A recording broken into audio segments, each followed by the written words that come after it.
नमस्कार। आप सभी श्रोतागण का बहुत बहुत आभार।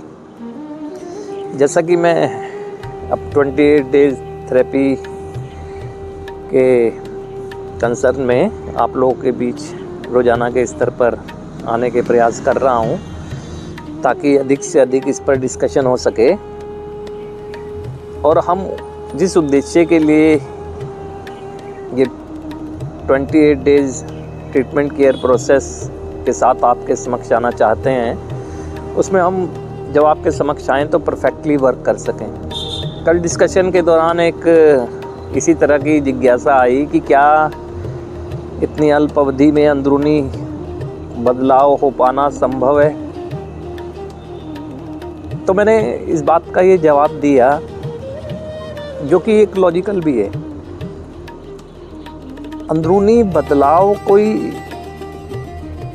अंदर से नहीं होंगे, कोई जो अंदर से हम बदलेंगे वो कैसे होगा। अंदर से तो हमारे चाहत आएगी, वो चाहत भी कैसे आएगी। आप एक चीज़ को समझिए एग्जाम्पल से। माना कि हम एक अपने ड्राइंग रूम को जिस कंडीशन में वो है उससे बेहतर कंडीशन में करना चाहते हैं, यानी उसमें बदलाव चाहते हैं। तो कैसे करेंगे हम? पहले हम उसकी साफ सफाई करेंगे। क्या हो जाएगा उसका बदलाव? नहीं होगा। फिर हम क्या करेंगे? पेंट लाएंगे। कहाँ से लाएंगे? बाहर से करेंगे पेंट। फिर क्या करेंगे? फर्निश करने के लिए फर्नीचर लाएंगे, कर्टन्स लाएंगे, और जो भी अच्छा लगने के लिए उसकी रिक्वायरमेंट है लेकर आएंगे। कहाँ से लाएंगे? बाहर से। बदलेगा अंदर से वो ना। तो ठीक इसी तरह एक इंसान के, किसी भी व्यक्ति के बदलाव होते हैं। जैसे कि हमने पहले उसकी साफ सफाई की। इस 28 डेज थेरेपी के अंतर्गत जो क्वेश्चनर तैयार किया गया है, वो जैसे ही विड्रॉल मैनेजमेंट होगा, जो क्वेश्चंस अटेम्प्ट कर रहे होंगे वो अंदरूनी सफाई कर रहे होंगे। अंदरूनी सफाई हो गई। अब बदलाव कैसे आएगा अंदर से? तो जो चीज उस फार्मूले के अंतर्गत फीड की जाने वाली है, individual psychologist counselling, self talk,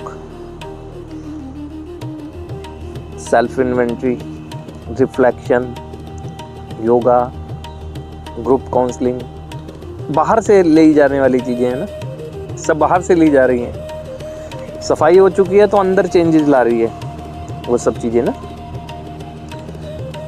बदलाव हो जाएगा, इस बात का सवाल करने से पहले ये होना चाहिए कि क्या होता है बदलाव ना। कहते हैं ना कि रिकवरी इज ए प्रोसेस। तो एक उस प्रोसेस की स्टार्ट कर पाना ही आधी सफलता है। प्रोसेस की स्टार्ट कर पाना, फिर तो जिंदगी है। समय के अनुसार अप डाउन आएंगे, सिचुएशनल, अच्छे विचार, बुरे विचार, कुछ ऐसे व्यवहार जो हमें अनकंफर्टेबल करेंगे, वो जिंदगी भर चलेगी प्रोसेस ना। अभी ज़रूरी ये है सुधार मार्ग पर लाकर खड़ा कर देना और सुधार में चलने के लिए मोटिवेट करना। तो जो बाहर सिचुएशन है, आप माने देखें सुने, मेंटल प्रेशर में है अगर कोई, एक सवाल करता है, जैसे कि मैं सुनता रहता हूँ फेलोशिप मेंबर से या ट्रीटमेंट के दौरान कि कब जाएंगे कब जाएंगे कब जाएंगे। अब इस जाएंगे की खोज लगी हुई है, उन्हें बदलाव की कोई लगी है। इस शॉर्ट टर्म थेरेपी के अंतर्गत ये सवाल नहीं है। मेंटली कंफर्टेबल है, उसे पता है कि इस समय अवधि में मुझे अपने अंदर जो मैं इच्छुकता लेकर ट्रीटमेंट में आया हूँ, इतने बदलाव ले आने हैं जो मेरी एक शुरुआत करा दे, है ना। उन चीज़ों को ग्रहण करने की मेरे अंदर क्षमता आ जाए जो समाज में अच्छी थी और मैं ग्रहण नहीं कर पा रहा था। मेंटली कंफर्टेबल है। कही जाने वाली हर बात जब डिस्कशन के माध्यम से कही जाएगी तो वो असर करती हुई नज़र आएगी ना। अंदरूनी चेंजेस आएगा ना, यानी हमारे अंदर बाहर से ग्रहण की गई चीज़ों के कारण अंदरूनी बदलाव आते हैं। नई नई फाइलें खुलेंगी माइंड में ना, हमें लगने लगेगा उस शॉर्ट टर्म थेरेपी के अंतर्गत कि अभी जिन चीज़ों की मुझे तलाश थी, अब खोज हम अच्छे जीवन की कर रहे हैं ना, एक अच्छे जीवन की खोज कर रहे हैं। तो अच्छे जीवन की खोज के लिए जो जो चीज़ें हैं ज़रूरी, माइंड में नई नई फाइलें खुलेंगी। जब वो ट्रीटमेंट के बाद सिचुएशन में जाएंगे तो जाहिर सी बात है कि जिस सिचुएशन में जाएंगे सबकॉन्शियस एक्टिव होगा और सबकॉन्शियस उसी तरफ हमें ले जाएगा जो हमने अपने अंदरूनी बदलाव के लिए चीज़ें सीखी हैं। तो इसीलिए सवाल आ रहे हैं, अच्छी बात है, एक लॉजिकल फ्रेम में किया गया है ये सारी चीज़ें। अब 12 स्टेप थेरेपी में कुछ कदम सेल्फ इन्वेंट्री के हैं, अधिकांश स्पिरिचुअल हैं।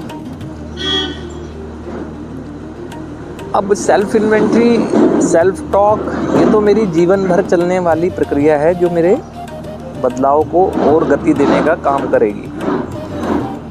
अभी ज़िंदगी रुकी हुई है, ज़िंदगी को एक प्रेरित करके कि जब तक एक इंसान है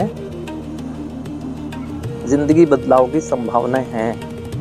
जब तक इंसान अस्तित्व में है, अस्तित्व का मूल्य समझ गया तो उस अस्तित्व में आगे भी बढ़ पाएगा ना। तो वो जो एक फार्मूले के तहत चीज़ें रखी गई है ना, वो अंदरूनी सफाई कराई जाएगी पहले उसके माध्यम से ना। 12 स्टेप थेरेपी का वो क्वेश्चंस सेलेक्ट किए गए हैं, हालांकि वैल्यूएबल सभी चीज़ें हैं जो हमारी अंदरूनी सफाई करेंगे। अंदरूनी सफाई होगी तभी वैल्यू होगी बाहर से ग्रहण की गई जीवन रूपी बातों की। अन्यथा एक डस्टबिन को अगर खाली ना किया जाए और उसमें कुछ अच्छी चीज़ें डाल दी जाएं तो कुछ समय बाद वो भी सड़ जाएंगी। तो पहले अंदरूनी सफाई होगी। अंदरूनी सफाई होगी मेरी उस सेल्फ इन्वेंट्री या क्वेश्चनर के माध्यम से, फिर फीड करने की प्रक्रिया होगी और शुरुआत हो जाएगी एक ना। रिकवरी इज ए प्रोसेस अगर है तो उस प्रोसेस की शुरुआत भी तो होनी है, और वो प्रोसेस क्या एक लॉन्ग टर्म अवधि में पूरा हो जाता है, शुरुआत ही होती है ना। तो हमने ये जो किया है बहुत डिस्कशन, बहुत सोच समझने के बाद किया है। आप विश्वास करें इसकी वैल्यू है और ये ज़िंदगी में, लोगों की ज़िंदगी में तेज़ी से बदलाव लाने की दिशा में कार्य करेगा। लेकिन अच्छा यही है कि प्रमोशन के पीछे उद्देश्य हमारा यही है कि डिस्कशन बहुत कुछ सीखने को मिल रहा है हमें भी ना। बहुत कुछ चेंजेस करने के लिए हमारे पास ऐसे सुझाव आ रहे हैं कि बहुत कुछ चेंजेस किया जा सकता है, बहुत कुछ ऐड ऑन किया जा सकता है ना इसके अंदर। तो आप इसी तरह सहयोग करते रहें तो समाज की ये निरंतर बढ़ते रहने वाली जो समस्या है, नशेपन की समस्या, इसकी गति को और रोक कर जो इससे प्रभावित लोग हैं उनकी अच्छे से अच्छी मदद की जा सकती है। तो आपके मिल रहे सहयोग के लिए पुनः धन्यवाद। आगे भी हम आपके समक्ष इसी तरह से आते रहेंगे, आपका सहयोग मिलता रहे, ऐसे ही उम्मीद करते हैं।